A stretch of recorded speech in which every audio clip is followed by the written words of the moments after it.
राधे राधे दोस्तों, हरे कृष्णा। तो करवा चौथ का व्रत तो आप लोगों का बहुत अच्छे से मन गया होगा। और करवा चौथ के बाद में जो त्यौहार आता है वो होता है अहोई अष्टमी, जिसे कुछ लोग होई अष्टमी के नाम से भी जानते हैं, लेकिन 90% लोग तो उसको अहोई अष्टमी ही कहते हैं।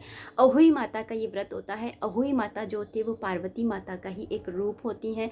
और अहोई माता का व्रत जो है इसलिए किया जाता है जिससे कि जो हमारी संतान है उनको दीर्घायु मिल सके और उनको जिस भी क्षेत्र में वो जा रहे हैं उस क्षेत्र में उनको सफलता मिल सके। और जिनके बच्चे नहीं हैं, अभी बच्चे नहीं हुए हैं, वो संतान प्राप्ति के लिए भी इस व्रत को करते हैं। ऐसा नहीं है कि जिनके बच्चे हैं वही व्रत करेंगे, इस व्रत को वो भी कर सकते हैं जिनके बच्चे नहीं हैं संतान प्राप्ति के लिए।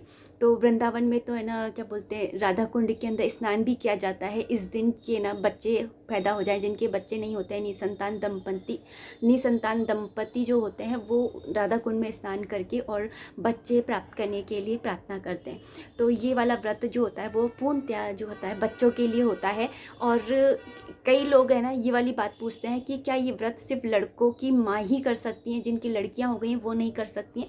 तो ऐसा कुछ भी नहीं है, जिनके लड़कियां हैं वो भी ये व्रत कर सकती हैं। मैंने कहा ना कि ये व्रत जो होता है वो संतान प्राप्ति के लिए किया जाता है। तो इस व्रत को संतान प्राप्ति के लिए आपको करना है। तो आप है ना, अब जान लेते हैं कि ये व्रत करना कितनी तारीख को है। ये व्रत पड़ रहा है 5 नवंबर को, यानी कि कल। तो जब ये वीडियो आएगा तो कल ही हो जाएगी, तो मतलब 5 तारीख को, 5 नवंबर को ये व्रत रहेगा। क्योंकि है ना कार्तिक मास की जो कृष्ण पक्ष की अष्टमी तिथि होती है उसको ये व्रत पड़ता है। तो अहोई माता का व्रत जो है वो अष्टमी तिथि को 5 नवंबर को यानी कि शनिवार वाले दिन पड़ रहा है। इसके बाद में जान लेते हैं कि ये व्रत जो होता है वो किस तरह से किया जाता है। ये व्रत 2 तरीके से किया जाता है।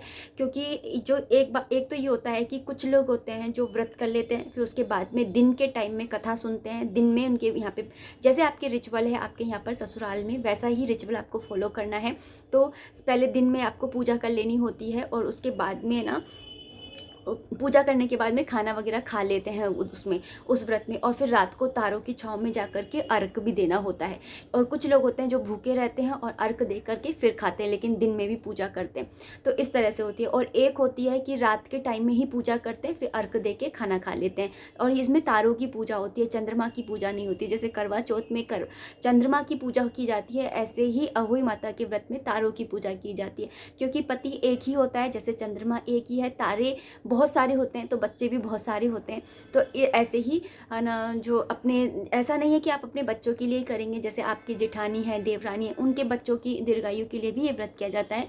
इसलिए तारों को देख करके और फिर अर्घ दे करके तारों की छाँव में ही खाना खाया जाता है। तो इस व्रत का पारण इस तरह से किया जाता है। और इस व्रत के अंदर बनता क्या है, इस व्रत के अंदर बनता है, विशेषतः इसमें बनता है पूड़ी, हलवा और पुए। ये बनता है। मेन तो हलवा और पुए होते हैं। और अगर ये भी नहीं बना सकते तो कम से कम हलवा तो आप बनाइए। हलवे का इसके अंदर भोग लगता है जिसे कि लापसी कहा जाता है। जैसे जच्चा को लापसी देते हैं ना, ऐसे तो लापसी का भोग लगाया जाता है इसके अंदर। तो ये तो और ना, जो कुंवारी लड़कियां होती हैं इस व्रत को नहीं करती हैं। जैसे अगर आप पूछना चाहें कि कुंवारी लड़कियां भी कर सकती हैं क्या, तो ये व्रत कुंवारी लड़कियों के लिए नहीं है। क्योंकि ये संतान प्राप्ति के लिए, जैसे करवा चौथ का व्रत है, आजकल कुंवारी लड़कियां भी रख लेती हैं। लेकिन अहोई माता का जो व्रत होता है वो केवल जो सुहागनें होती हैं, बच्चे पाने की इच्छा रखती हैं, और या फिर जिनके बच्चे हैं उनकी सफलता और दीर्घायु के लिए ये व्रत रखा जाता है। तो अगर फिर भी आपके मन में कोई भी क्वेश्चन हो तो आप ये है ना कमेंट बॉक्स में कर सकते हैं। और मिलते हैं नेक्स्ट वीडियो में, तब तक के लिए राधे राधे, हरे कृष्णा।